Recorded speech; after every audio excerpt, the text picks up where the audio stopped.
ดูค่ะพอแม่นั่งเฝ้านางนางก็นอนนะนางนอนค่ะเนี่ยนางนอนกลิ้งกันในน้ำเลยค่ะเนี่ย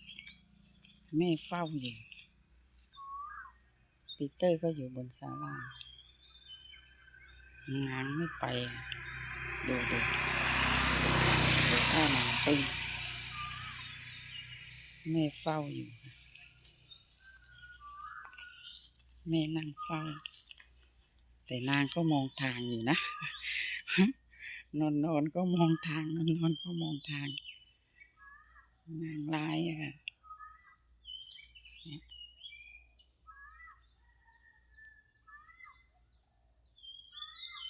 นางร้าย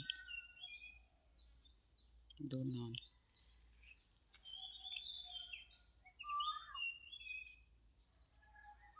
ได้ยินเสียงนกนางได้ยินเสียงนกเสียงอะไรครับลูก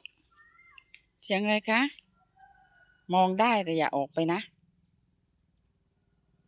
มองอย่างเดียวนะครับคนเก่งมองอย่างเดียวนะครับนอนกระดิกหาง